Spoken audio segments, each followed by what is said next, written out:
A human archaeologist has freed an alien vampire queen who has been sleeping for centuries. The wind screamed like a banshee across the Martian plateau, sending red dust spiraling into the sky.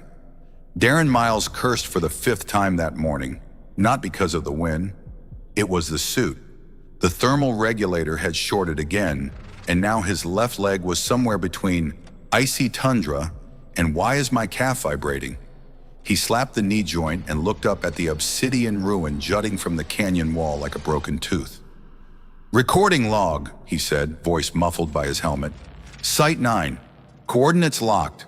I have officially found the creepiest temple on Mars." The AI in his helmet pinged softly. "Log updated. Also, your pulse just spiked. Would you like to activate meditation protocols?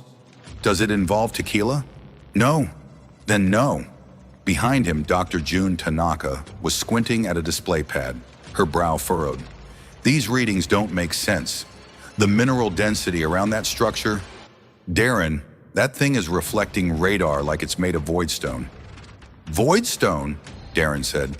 "Is that the one that eats souls or the one that destabilizes local gravity?" "Both." "Fantastic." He approached the monolith. At its base, a seam in the rock pulsed faintly with violet light. The architecture was wrong, angular, sure, but twisted in a way that made your eyes itch if you looked too long.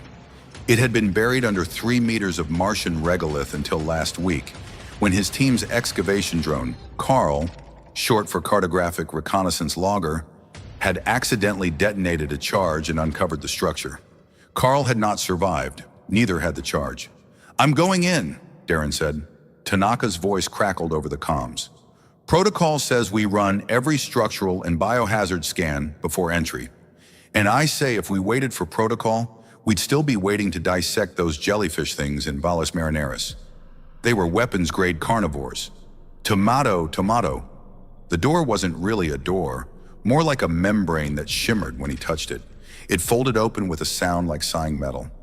Inside, the air was thick, but breathable, which was concerning, because air shouldn't be breathable in a sealed crypt from an unknown civilization. He stepped into the gloom, boots clanking softly. The corridor sloped downward. Lights pulsed in the walls, reacting to his movement. It smelled like ozone and petrichor and, disturbingly, faint lavender. "This is fine," Darren muttered. "Totally fine. It's just an alien crypt with ambient mood lighting. Nothing ominous about that." The chamber at the bottom was circular, the floor tiled with black stone etched in spirals and symbols that didn't align to any linguistic root in the database. In the center, surrounded by half-collapsed pillars, was the sarcophagus, obsidian, humanoid in shape, floating a meter off the ground and humming like a power conduit. June?" he said. "You might want to see this." "On my way," she replied. He circled the sarcophagus. It had no visible seams, no hinges, no markings. Just a glowing line down the center. His fingers itched. He was not a patient man, especially when confronted with ancient alien tech that practically begged him to touch it. "I'm going to poke it." "Darren, no." "Darren, yes." His fingers brushed the line. A shock shot through his hand, and the humming stopped. The sarcophagus trembled, split open, and released a hiss of pressurized air that smelled like antique perfume and electrical fire. Inside, nestled in velvet black folds, lay a woman. Except she wasn't just a woman. Her skin was pale, faintly luminous. Her ears were long, tapering into delicate points. Hair like starlight floated around her head, unaffected by gravity. And her eyes opened, red, glowing, beautiful, terrifying. "You broke the seal," she whispered, voice like dust sliding over silk. Darren took a step back. Okay, this is not what I expected. I was thinking maybe some kind of alien time capsule, maybe a scroll or two, not a vampire elf lady." She sat up slowly. Her limbs moved with eerie grace like she was underwater. Her eyes locked onto his neck. "You called me," she said. "Your blood sings." "That's just the altitude," Darren said. "Or maybe the fear. Either way, no singing blood here. Just a guy with a bad knee and poor life choices." She stood towering over him by at least a head. She tilted her head, sniffed the air, and frowned. This is not the throne world. Where are my hounds? My star singers? Welcome to Mars? It's mostly rocks now. Budget cuts. Behind him, Tanaka skidded to a halt. Darren, what the hell did you... Oh, the woman turned to her. Another blood voice. I'm not a blood... You may live, the alien interrupted. Well, thanks for the permission, Tanaka said dryly. The woman stepped from the sarcophagus. Her feet didn't touch the ground. I am Cerexa Vel, Queen of the Umbric Choir, Sovereign of 10,000 Crimson Worlds, and I require nourishment. Darren held up a protein bar. I've got peanut butter crunch. Cerexa stared at it, then at him, then at the sarcophagus. You are jesting. Relentlessly, she sighed. You broke the seal. Your blood binds me. Until I feed or die, I remain. Oh, Darren said. Cool, cool, cool, cool, cool. Tanaka was backing away. I'm going to get the hazmat kits and maybe a priest. Darren turned back to Cerexa. So, now what? Her eyes narrowed. Now, bonded one, we leave this tomb. There is a universe to reclaim or destroy. Do I get a say in that? No. Well, at least you're honest. She looked at the protein bar again. I'll take that, though. As the three of them ascended from the ruin, the wind howled louder. Far off, something ancient and listening stirred beneath the Martian crust, and Carl's last transmission, buried in corrupted code, blinked red on a forgotten screen. Awakening detected. The tent flaps thrashed in the Martian wind like angry laundry. Inside, under the buzzing light of a makeshift lab, Darren Miles sat cross-legged on a supply crate labeled non-essential rations, probably not poisonous, and stared at the alien vampire queen eating his protein bar with unsettling delicacy.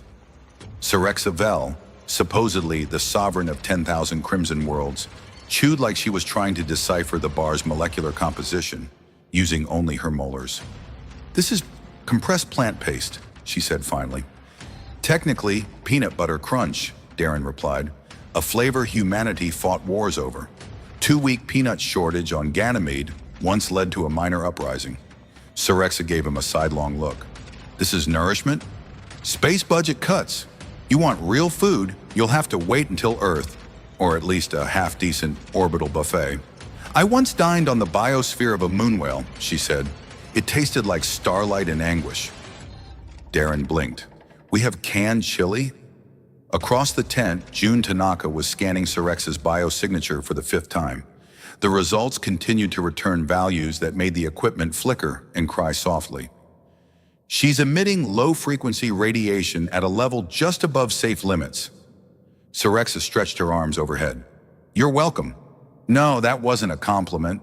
Your presence is destabilizing half our gear. Do not concern yourselves. The resonance will pass when I realign with the local biofield. Darren raised a brow. That sounds very yoga with crystals. Cerexa stared at him blankly. He cleared his throat. Never mind. Outside, the rest of the team was under quarantine. Standard protocol when someone triggers a cryptic ancient sarcophagus and wakes up something with glowing eyes and a questionable diet. Darren had tried explaining things to the orbital supervisors, but his initial transmission, "Hey, I accidentally awakened an alien vampire queen. Please send better snacks," had not gone over well. They were now under strict observation and would remain so until medical confirmed no one was slowly being turned into a blood puppet. That possibility remained open. She hasn't bitten anyone, Darren said, gesturing at Cerexa, who was now levitating half a meter off the ground in a lazy spiral. Yet, June replied. Also, I ran DNA analysis on her skin cells. And she's 97% compatible with human biology. Darren glanced at Cerexa's long, pointed ears. The other 3% is, what, 11? More like star-born cryptomorph. Her cells don't decay, they just recycle endlessly. Cerexa slowly rotated upside down. Immortality is a side effect of true sovereignty. Yeah, well, Darren muttered. So is tax evasion. The wind outside changed pitch. A tremor shook the camp, brief but unmistakable. Loose tools clattered from shelves. The comm system flared with static. That's the 3rd tremor today, June said. You think it's her? Syrexa floated gently down to the floor. My awakening echoes. The pulse travels through subspace. Others may have heard it. Others, Darren echoed. You mean more of you? She nodded. Or less. The universe is not kind to my kind. If the choir has fallen silent, the only answer will come in fangs or fire. That's a cheerful thought. I am not here to offer comfort. I am here because you broke the seal, and now we are bound. About that, Darren said, standing. What exactly does that mean? Are you going to follow me around making ominous comments until I die? That is the traditional arrangement. Neat. June folded her arms. I'm more worried about the physiological effects. Since she woke up, your biomarkers have changed? I feel fine, Darren said, stretching. Better than fine. I haven't had coffee in 2 days and I'm still upright. You've had increased serotonin, elevated oxygen absorption, and your body temperature is slightly cooler. Syrexa stepped closer. He is adjusting. My blood call shapes him. Whoa, whoa, whoa, Darren said, stepping back. I didn't sign up for body mods. Too late. June held up the scanner again. Wait, Darren, your eyes, they're glowing? A little. Darren turned toward the reflective surface of a metallic cabinet. His pupils shimmered faintly red. Well, that's mildly terrifying. Temporary, Syrexa said. Unless you die, then it becomes permanent. Comforting as always. Suddenly, the warning klaxons howled. Outside, the sky over the canyon turned gold. A streak of light broke through the thin Martian atmosphere. Then another. Then 5 more. June rushed to the console. Unidentified ships entering orbit. No registry, no response to hails. Syrexa's eyes narrowed. They found us faster than I expected. Who? Darren asked. Friends? I have no friends, only memories. That's what I say when I check my messages. The dropships landed without ceremony, kicking up dust storms the size of a stadium. They were sleek, curved like beetle shells, marked in a script Darren didn't recognize, but Syrexa clearly did. Her expression went cold. They were once my priests. Now they are fanatics. June tapped furiously at her interface. Should we run? Syrexa shook her head. You cannot outrun the sanguine chain, but you can negotiate. Briefly. Outside, armored figures emerged from the ships, tall and too symmetrical, like statues that had learned to walk. Their armor was blood-colored, and their eyes glowed with the same red as Syrexa's, but colder, harsher. Their leader stepped forward, bowed deeply, and spoke in a voice that felt like polished knives. Queen Syrexa Vel, we welcome your return. The galaxy awaits your hunger. Darren raised a hand. Hi, sorry. Just a quick question. On a scale from polite welcome to devour the moon, where are we heading? The priest ignored him. We have kept the fires burning in your absence. The choir will rise again. Syrexa said nothing. Your bondservant, the priest said, pointing at Darren. Shall we prepare him for sacrifice? Darren blinked. Okay, hold on. What now? Syrexa stepped between them. Touch him, and I will reduce your marrow to ash. The priest tilted his head. As you command. June leaned toward Darren. I'm beginning to think she likes you. Beginning, Darren whispered. The Martian wind returned, sharper now. Something ancient shifted in the shadows, and above them, beyond the crimson sky, the stars began to rearrange themselves, as if spelling out a name no one alive should remember. Darren stood between a table of scientific instruments and an alien queen who could theoretically vaporize half a moon with a sigh.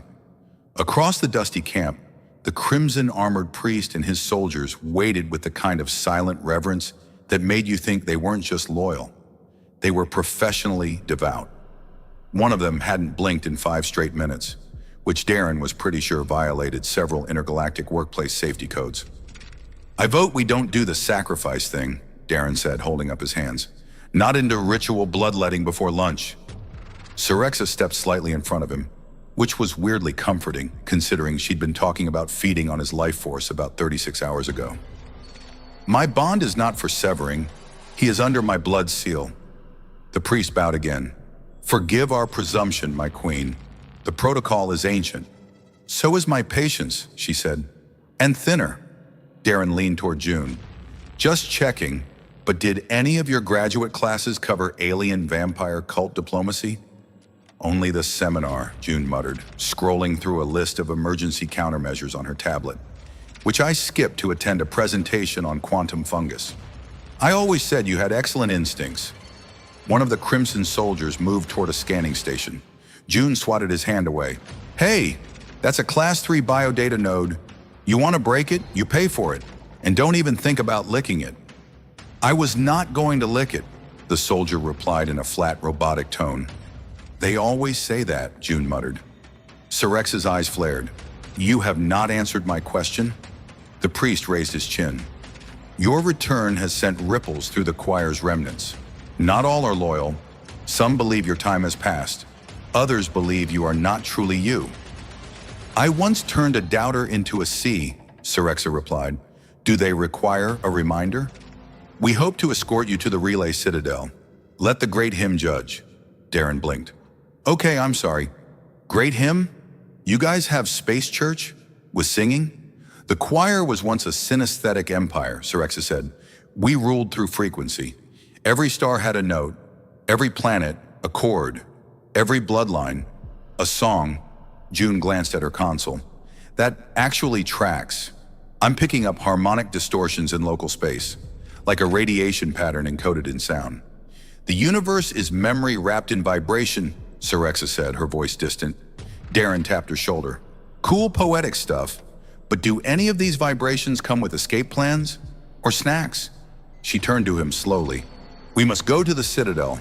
Only there can my return be sanctified. And if it isn't, the alternatives involve fire and screaming. Sounds like midterms, June muttered. Darren looked at the priest.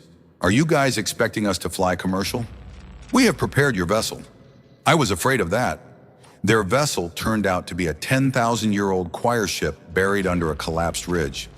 It looked like a violin built by someone who only had nightmares for blueprints. June stared at it, squinting at the oscillating hull that seemed to be humming softly in D minor. I am not stepping foot inside something that sings to itself, Darren shrugged.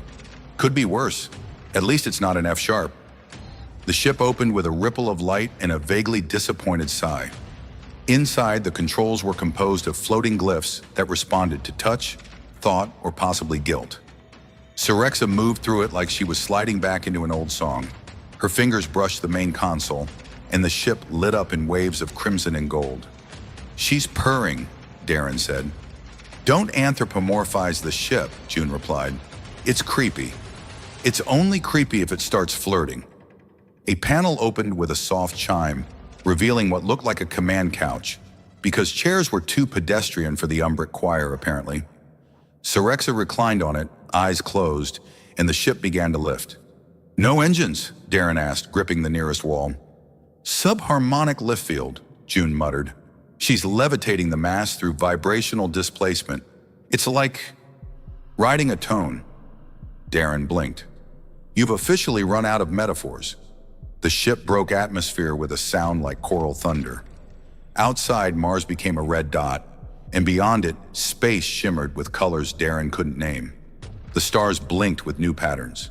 The ship twisted reality in loops and chords as it moved, not warping space in a straight line, but folding it like origami guided by a cosmic jazz solo. We're being tracked, Sirexa said calmly. Darren looked around. By who? Space cops? June pulled up a feed. There's a signature. 2 ships. No choir design. Could be scavengers. Or worse, Sirexa said. Silencers. Ah, yes, Darren said. My favorite brand of interstellar bounty hunter. The ship's walls pulsed. A screen opened showing 2 dark vessels moving fast, leaving trails of void light behind them. They're not broadcasting, June said. Could be pirates, or mercenaries, or worse. Sirexa opened her eyes. They want me, or the bond. Darren sighed. Why is it never just a polite letter and a gift basket? The ship jolted. One of the shadows outside fired a beam of cobalt energy. It grazed the hull, and the entire vessel sang in a discordant wail. June held on. We're outclassed. We need to jump. This vessel does not jump, Sirexa said, closing her eyes again. It sings. A panel in front of Darren flared. It displayed a spiral of glyphs and what looked suspiciously like a quiz. Sirexa, he said, why is the ship asking me for lyrics? She didn't respond. The lights flickered. June read the symbols. It needs a resonance to complete the defense protocol. The ship is bonded to you. You have to sing it. Darren stared. I haven't sung since karaoke night in grad school, and that ended in fire. June shoved him forward. Your blood activates the song. Go. He took a deep breath. Okay, let's do this. He touched the panel. The glyphs spun. The ship vibrated. And Darren, human archaeologist with exactly zero musical training and very questionable taste, began to hum. The tone matched. The walls lit. The ship roared. A wave of harmonic force burst from the hull, catching the pursuing ships in a net of resonant energy. They shook violently, then vanished into a ripple of space like pebbles sinking into water. Silence. Then Sirexa opened one eye and nodded. Acceptable pitch. Lousy vibrato. Darren dropped to the floor. I just weaponized karaoke. I deserve a medal, or at least a nap. June leaned over him. We're alive, somehow. And you didn't even scream this time. I'm growing. Outside the window, the relay citadel appeared. An impossible structure floating in a sea of nebulae, made of memory, metal, and a melody too old for any living thing to remember. It pulsed in time with a silent rhythm, waiting. Darren stared out the choir ship's viewport as the relay citadel loomed larger, a cathedral of impossible geometry floating in interstellar silence. It seemed to blink with thought, like it was watching them arrive with mild curiosity, maybe even disappointment. That building looks like an architect had a nervous breakdown and then got a PhD in advanced theoretical physics, he muttered. June stood beside him, tablet in hand. It's not a building. It's an organic relay matrix wrapped in crystallized dark matter. Also, you can't insult it. It doesn't have feelings. At that exact moment, the ship's ambient hum dropped half an octave. Darren turned. Did it just sulk? Sirexa opened her eyes where she lay on the resonance throne. The Citadel hears thought. Be careful what you send it. Oh, good, Darren said. Psychic space station. Definitely less pressure now. The ship docked with a slow, harmonic chime. A corridor extended from the Citadel like a golden tendril, humming in a key Darren didn't recognize but made his molars tingle. Sirexa stood, brushing imaginary dust from her robes, her posture regal, ears slightly twitching. I must enter alone, she said. The trial is not for mortals. Okay, but counterpoint. I'm already invested, Darren replied. Emotionally and vampirically, you will remain here. Not great at sitting still. You will remain alive if you stay here. June stepped in. We're not exactly idle passengers here. I have 5 active scans running and a portable resonance transducer ready to deploy if things go sideways, which they usually do. Sirexa gave them both a long look, the kind that made you feel like she'd measured your soul and found it interesting, if a bit messy. You may accompany me to the Hall of Mirrors. Beyond that, only I pass, Darren whispered to June as they walked. You think the Hall of Mirrors has, like, funhouse features? Because I'd pay real credits to see a vampire queen with a wobbly face. The corridor led them through chambers that pulsed with residual memory, walls that replayed fragments of ancient songs as they passed. At one point, a wall replayed what looked like Sirexa arguing with a holographic jellyfish, while both floated in zero gravity and shouted through telepathy. I remember that argument, Sirexa said. The entropic ambassador tried to tax my moons. What was your counter-argument? Darren asked. I ate his third eye. Right, classic diplomatic move. The Hall of Mirrors wasn't what Darren expected. There were mirrors, sure, but they didn't reflect anything physical. Instead, they showed versions. Sirexa, but taller, crueler, younger, forgotten. One of the mirrors showed Darren himself, only with silver veins across his skin and pupils like twin galaxies. He blinked. Do I look like that already? Possible future, Sirexa said. Unlikely, unless you consume a sun. I'll stick to protein bars, thanks. At the center of the hall stood an archway made of woven starlight. Syrexa stepped into it without hesitation, vanishing with a soft chime. The door sealed behind her. June opened a feed on her tablet. Can't track her inside. The space folds in on itself. Darren sat on the nearest floating bench. You think this trial is literal or more metaphorical horror show? Probably both. Knowing this universe, there will also be paperwork. Inside the trial chamber, Syrexa stood before the remnants of the choir, voices without forms, memories encoded in light and song. They circled her like cautious shadows, unsure whether to embrace or erase her. You return unbidden, one voice said. Unbound. The seal was broken, she replied. The bond is formed. Another voice whispered, he is not of the blood. He is not of the choir. He is of me, she said. That is enough. Outside, Darren tapped his foot. How long do these ancient rituals usually take? June checked the time. The last record of a choir trial took 17 planetary orbits and ended with 3 explosions, 2 marriages, and the spontaneous creation of a minor deity. I'd give it 20 minutes, Darren said. The lights dimmed. The corridor behind them darkened. Something was coming. Darren stood, suddenly alert. Please tell me that's not a bad thing. June was already scanning. Ship approaching. Not choir at all. The vessel appeared like a tear in space, long and needle-like, blacker than the vacuum it swam through. It made no sound. It had no signature, but it was hungry. Syrexa's trial was nearing its crescendo. She stood still as the choir's judgment rose around her. You were once flame. You were once fury. What are you now? I am memory, she said, and I am change. Darren's comm crackled.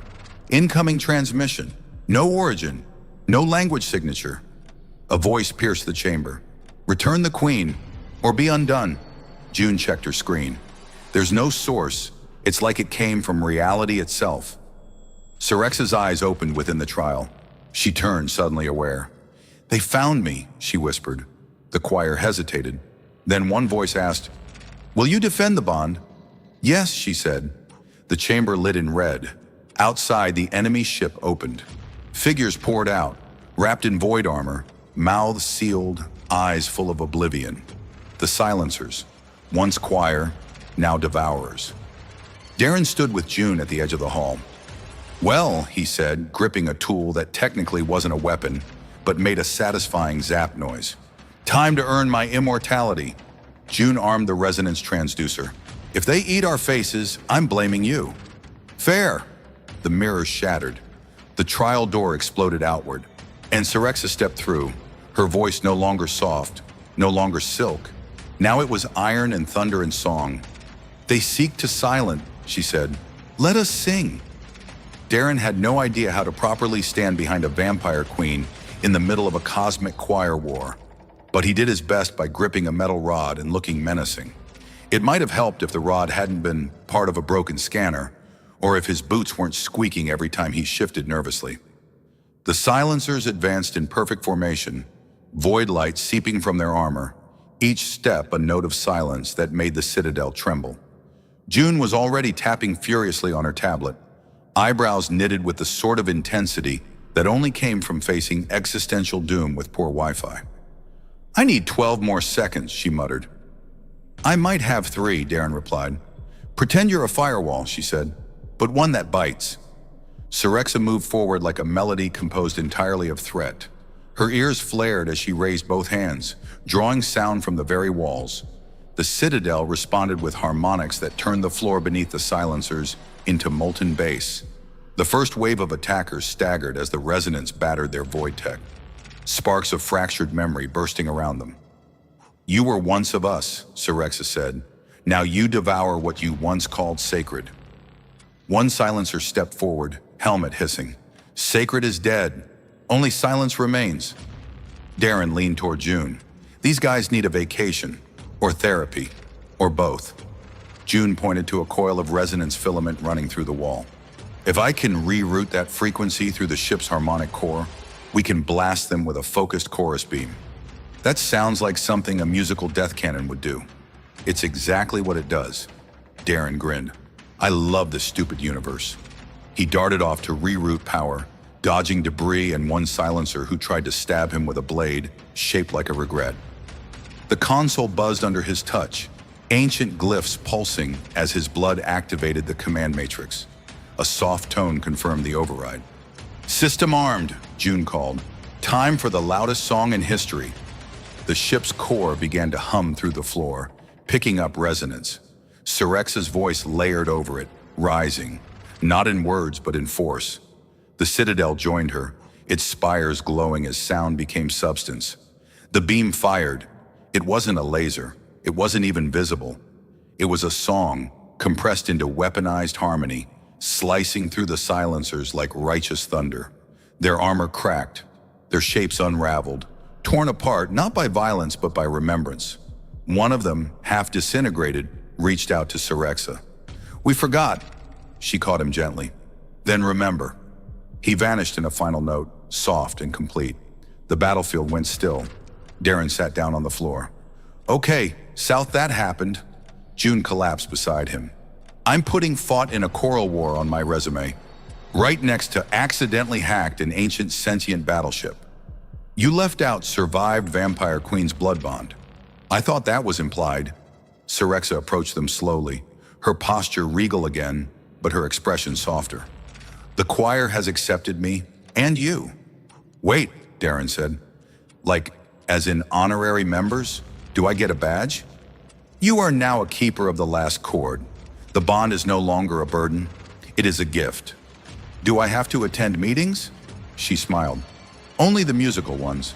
June stood. "So, the Citadel's safe, the silencers are gone, and we're bonded to an immortal alien royalty with a killer voice. What's next?" Sirexa looked out toward the stars. "The galaxy has forgotten many songs. We will remind it." Darren crossed his arms. "I was kinda hoping for a vacation. Maybe something without teleporting swords." "You may rest," she said. "But not for long." June groaned. "Why is it never long?" Back aboard the choir ship, Darren stood at the helm, watching stars stretch like whispered promises. He wasn't the same person who'd opened the sarcophagus on Mars. He felt different. Not just bonded, not just changed, but seen. Like the universe had taken a good look at him and said, "Sure, why not?" He looked at Sirexa. "So, you ever consider a side gig? Maybe a band?" "I ruled 9 systems," she said. "Lead vocals, all of them." June leaned over the console. "If you two go on tour, I'm designing the merch." The ship vibrated in agreement, tuning itself to a new key, one that sounded like potential, and maybe mischief. "Where to next?" Darren asked. Sirexa closed her eyes, listening to the stars. "There is a planet beyond the Veil Nebula, where the oceans sing and the storms remember. It's been far too quiet." Darren nodded. "Let's go wake it up." The end.